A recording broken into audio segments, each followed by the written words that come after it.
I think the president should read more and learn more.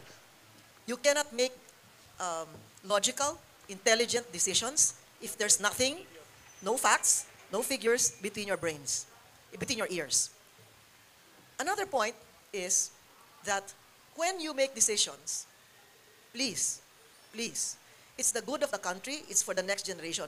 Remember that not all of us have an escape hatch like you do. We do not have billions of dollars stashed away somewhere. We do not have houses in other parts of the world that can be a safe haven for all of us. So please read, learn, go back and find out what happened in history, because if you don't know it, or you don't want to know about it, then you're just bound to make the same mistakes or commit the same mistakes. So remember, we 115 million Filipinos are stuck here. You have the freedom to fly anytime you want. You can have all the jets. You can buy all the houses, the palaces, the mansions that you want. And all the spending money that you could not even finish in how many 100 lifetimes. Please, don't make us look like fools, and maawa naman kayo sa Pilipino. Kayo, walang problema eh. Marami kayong bahay sa ibang bansa. Pera. Madali kayo lumipad. Ginawa nyo na yan eh. Lumipad na kayo eh. O, di ba? So, yun lang ang aking masasabi. Kawawa naman po kami. At hindi lang mahihirap ang kawawa. Yung middle class, na paunti-unti nawawala. Yung kanilang pinag-ipunan dahil lang naniniwala sila dito sa mga propaganda, sa mga trolls, sa mga TikTok, sa mga... Hindi po yan ang kailangan namin eh. Kasi binabaliwala ninyo yung suliranin ng taong bayan. Binabaliwala nyo, hindi nyo pinapansin. Yung may reklamo, wala lang, baliwala lang lahat yan. Kasi sayawan lang, party lang, sige, biyahe lang tayo, okay. Okay lang sana kung maunlad yung bansa natin. Ngayon, meron pang Maharlika Fund. Di ba? Nakita natin sa Sweden, sa ibang bansa, na lusaw lahat yung pondo.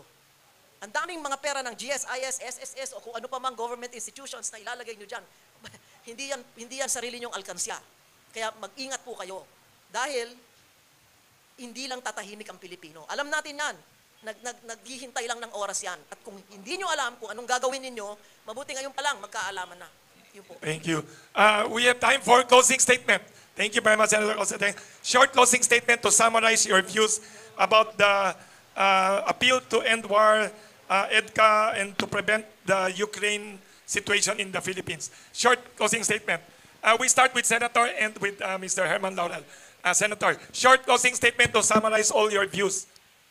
Ako po'y nagpapasalamat na merong ganitong Kamuning Bakery Cafe forum.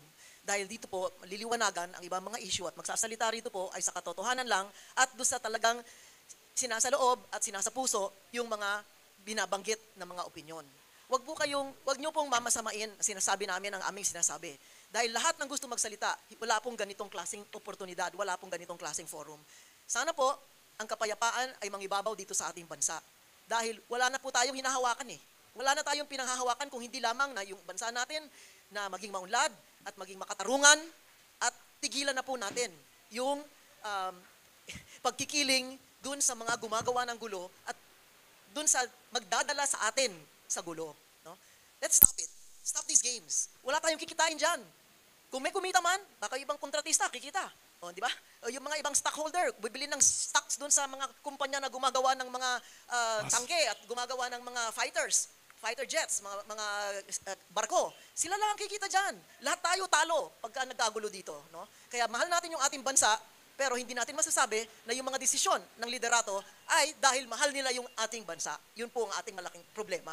Kaya pasalamat po ako sa lahat sa inyo sa media dahil sa pamamagitan ninyo, doon aabot yung mga ganitong pananaw sa taong bayan. Maraming salamat po.